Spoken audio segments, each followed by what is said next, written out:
Okay students, next हम आगे चल रहे हैं types of non ideal solution. ठीक, अच्छा, आइडियल सॉल्यूशन के कुछ एग्जांपल्स मैं आपको बता देता हूं।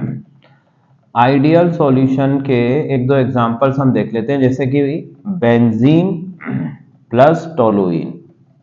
ठीक है, बेंजीन प्लस टोलुइन। ठीक, ये रहा हमारा बेंजीन और ये रहा हमारा टोलुइन। तो बेंजीन प्लस टोलुइन का जो मिक्सचर है या जो सॉल्यूशन है वो हमारा आइडियल सॉल्यूशन होता है।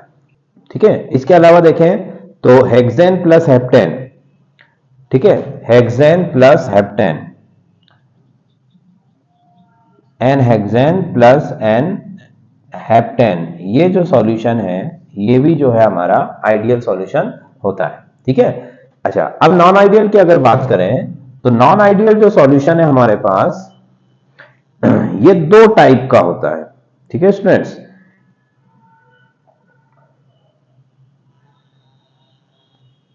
नॉन आइडियल जो सॉल्यूशन है ये दो टाइप का होता है।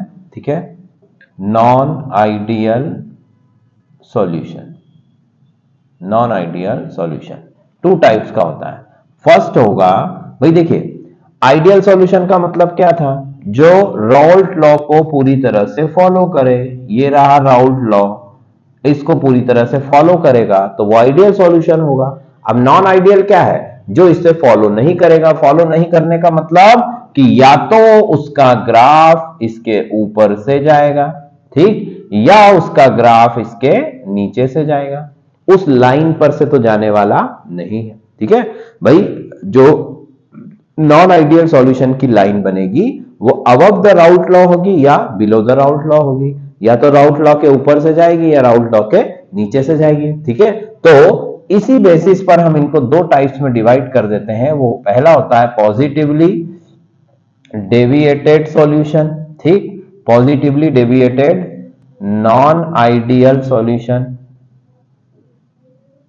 ठीक, और दूसरा होता है negatively deviated non ideal solution.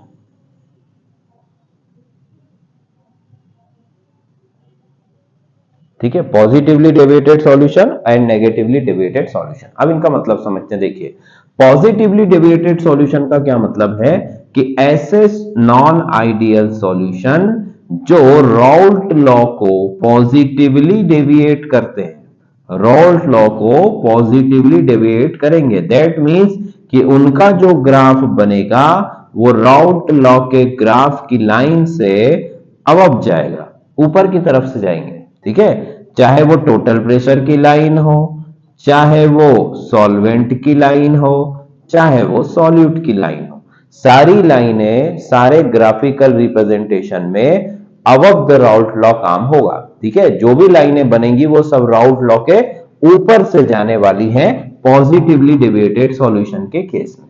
ठीक, दैट मींस कि भाई नॉन आइडियल तो है ही, ये भी नॉन आइडियल है, वो भी नॉन आइडियल है, ये भी राउल्ट लॉ को फॉलो नहीं करता, ये भी राउल्ट लॉ को फॉलो नहीं करता, बट ये राउल्ट लॉ से एक कदम आगे चलता है और ये राउल्ट लॉ से एक कदम पीछे चलेगा। मतलब यहां पर सारी वैल्यूज जो है वो राउल्ट लॉ से कम आने वाली है, यहां पर जो सारी वैल्यूज है वो राउल्ट लॉ से ज्यादा आने वाली है। तो इसके लिए देखिए ग्राफ कैसे बनेगा स्टूडेंट, ये फिर से मैंने बनाया एक राउल्ट लॉ का ग्राफ।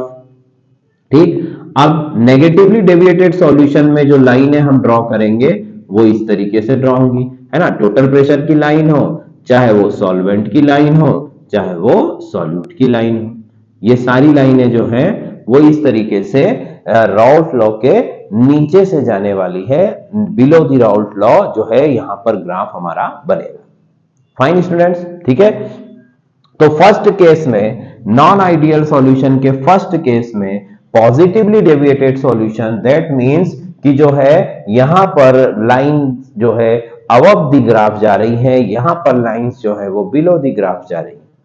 ठीक है स्टूडेंट, इतनी चीज क्लियर। अब जरा ध्यान से देखिए भाई, यहां पर अगर मैं देखूं तो वेपर प्रेशर जो है मेरे नॉन आइडियल सॉल्यूशन का वो राउल्ट लॉ से, मतलब आइडियल सॉल्यूशन से क्या है, ज्यादा है। ठीक है भाई, ये लाइनें किसके लिए बनाते थे हम, प्रेशर के लिए। तो नॉन आइडियल सॉल्यूशन की जो लाइन बनी है ये राउल्ट लॉ से ऊपर बनी, दैट मींस कि वेपर प्रेशर जो है वो कैसा है, वो मोर देन राउल्ट लॉ,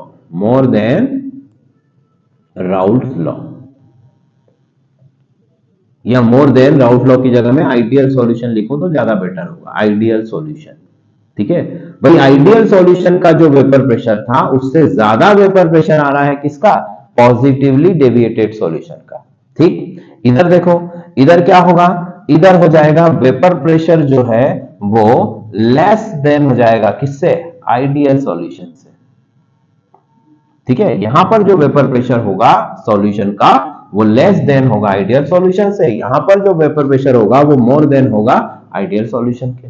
ठीक, दूसरी चीज देखिए इसमें, आप देखिए कि अगर वेपर प्रेशर में इसका ज्यादा है, बता रहा हूं, दैट मींस कि boiling point of that solution, ठीक है, that solution means non ideal solution, positively deviated solution.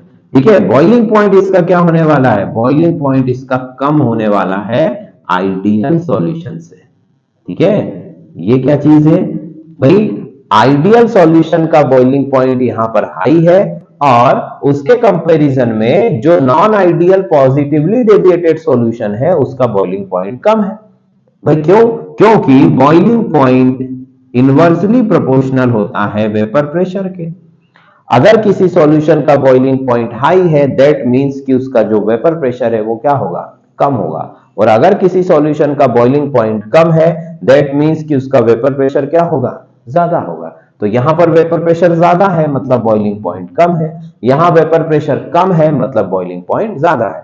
तो इस केस के लिए मैं क्या लिख सकता हूं कि बॉइलिंग पॉइंट जो है सॉल्यूशन का वो ज्यादा है किससे, आइडियल सॉल्यूशन से, आइडियल सॉल्यूशन से मोर देन है। ठीक है, और यहां पर लेस देन था। ठीक, क्यों, रीजन वही है कि बॉइलिंग पॉइंट जो है वो इनवर्सली प्रोपोर्शनल होता है वेपर प्रेशर के। ठीक है स्टूडेंट्स, इतनी कहानी समझ में आ रही है। ठीक, ये पहली बात हो गई कि भाई पॉजिटिवली डेविएटेड ऐसा होगा, नेगेटिवली डेविएटेड वैसा होगा। ठीक, आगे चले तो अगली कंडीशन हम देख सकते हैं, अगली कंडीशन में देख सकता हूं कि भाई जो डेल एच है, ठीक है, या डेल वी है, या फोर्स ऑफ अट्रैक्शन वगैरह है, इनके ऊपर भी बात करते हैं। ठीक, ये पॉजिटिव था, ये नेगेटिवली डेविएटेड सॉल्यूशन। ठीक, आगे देखें, अब मैंने कहा कि डेल वी जो है इस केस में पॉजिटिव होगा, कैसा होगा, पॉजिटिव होगा मतलब मोर देन जीरो होगा। ठीक, इस केस में जो डेल वी है वो लेस देन जीरो होगा। अब इसको समझो, क्या बोलना चाह रहा है कि change in volume is greater than zero, और वहां पर change in volume is lesser than zero, है ना। और del V equals to zero कब होता था, आइडियल केस में, है ना। ये बीच वाला जो हम मान लेते हैं आइडियल वाली है, ये आइडियल वाली है, क्योंकि कंपैरिजन तो इसी से कर रहे हैं।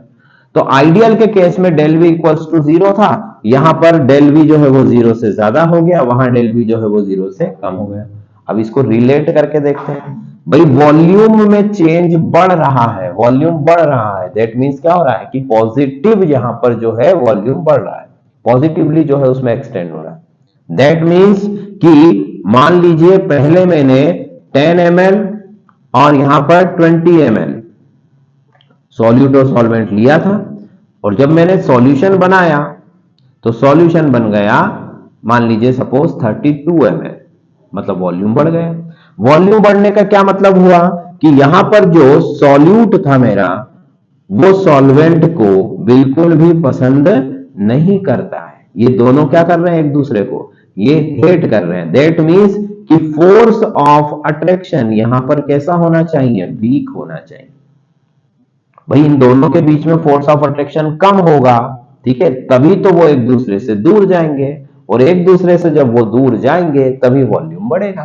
ठीक है, सब चीजें एक दूसरे से क्या कर रही है, रिलेट कर रही है, सारी चीजें एक दूसरे से रिलेट कर रही है। तो फोर्स ऑफ अट्रैक्शन अगर कम है दैट मींस कि वॉल्यूम बढ़ जाएगा। ठीक, अब आप फिर से सोचो कि फोर्स ऑफ अट्रैक्शन अगर मॉलिक्यूल्स के बीच में कम है, उसका वॉल्यूम एक दूसरे से वो दूर जा रहे हैं, मतलब उसका बॉइलिंग पॉइंट भी क्या होगा, कम होगा। दैट मींस उसका वेपर प्रेशर क्या होगा, हाई होगा।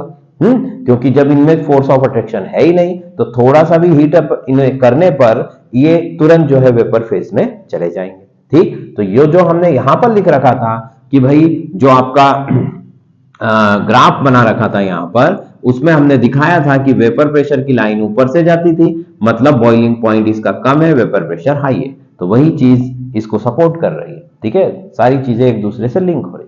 Clear student? आगे चलो इस तरफ मैंने कहा कि डेल वी जो है वो जीरो से क्या होगा, डेल वी जो है वो जीरो से कम होगा। दैट मीन्स कि अगर मैंने 10 ml यहां सॉल्यूशन लिया, ठीक, यहां पर जो है मैंने 20 ml सॉल्यूशन लिया, तो बनने वाला है मेरे पास में मान लीजिए 28 ml सॉल्यूशन। तो मेरा जो सॉल्यूशन था, जो वॉल्यूम था, वो डिक्रीज हो गया। ठीक है, volume of solution it will be decreases. ठीक, दैट मीन्स क्या मतलब निकल रहा है इसका मतलब ये निकल रहा है कि यहां पर जो फोर्स ऑफ अट्रैक्शन इन दोनों के बीच में वो कैसा है, वो स्ट्रांग है। स्ट्रांग फोर्स ऑफ अट्रैक्शन, दोनों एक दूसरे को कस के पकड़े हुए हैं, इस वजह से जो है वॉल्यूम कम हो गया। अब आप खुद से सोचो कि भाई जब ये दोनों एक दूसरे को अच्छे से अट्रैक्ट कर रहे हैं, मतलब मैं इनको अगर जब बॉईल करना शुरू करूंगा तो इजीली एक दूसरे से ये सेपरेट नहीं होंगे। दैट मींस यहां पर बॉइलिंग पॉइंट ज्यादा होगा, इसी वजह से इसका वेपर प्रेशर कम हो जाएगा, इसी वजह से ये नेगेटिवली डेविएट होगा। सारी चीजें फिर से लिंक हो गई। ठीक है स्टूडेंट्स, अगली बात करें डेल वी के बाद। डेल वी के बाद अगर मैं बात करूं तो डेल एच की बात कर लेते हैं। तो डेल एच भी ग्रेटर देन जीरो होगा। दैट मीन्स कि यहां पर अगर आपने 10 जूल एनर्जी लिया, यहां पर आपने 10 जूल एनर्जी लिया, तो यहां जो एनर्जी आपको मिलने वाली है वो होने वाली है 22 जूल्स। मतलब कि डेल एच का वैल्यू भी क्या होगा, ग्रेटर देन जीरो होगा। सेम अगर यहां मैं बात करूं तो डेल एच का जो वैल्यू होगा वो लेसर देन जीरो हो जाएगा। ठीक, वही सब चीजें हैं, बार बार रिपीट करने का कोई सेंस नहीं है। ठीक है, आप तो इतनी बात हम ध्यान रख सकते हैं कि पॉजिटिवली डेविएटेड सॉल्यूशन के लिए हर चीज पॉजिटिव होगी। ठीक है, देखो आप कि डेल एच भी क्या है, जीरो से ज्यादा मतलब पॉजिटिव, डेल वी भी क्या था, जीरो से ज्यादा था मतलब पॉजिटिव। ठीक है, मतलब पॉजिटिवली डेविएटेड सॉल्यूशन अगर हम पढ़ रहे हैं दैट मींस कि उसमें हमारी जो हर वैल्यू है वो कैसी है, पॉजिटिव है, और नेगेटिव के केस में नेगेटिव हो जाएगी। ठीक, इसके बाद आप देखो प्रेशर की अगर बात करें, हाँ, तो देखो थ्योरेटिकल प्रेशर और ऑब्जर्व प्रेशर, दो प्रेशर होते हैं हमारे पास में। तो अब जरा बताइए आप कि इसमें से कौन सा प्रेशर ज्यादा होगा, थ्योरेटिकल प्रेशर इसमें ज्यादा होगा कि उसमें ज्यादा होगा, कि ऑब्जर्व प्रेशर में ज्यादा होगा? क्या ऐसे दोनों कंडीशन में यहां भी लिख देता हूं एक बार, है ना। ये देखो, ये थ्योरेटिकल प्रेशर और ऑब्जर्व प्रेशर। ठीक है स्टूडेंट्स,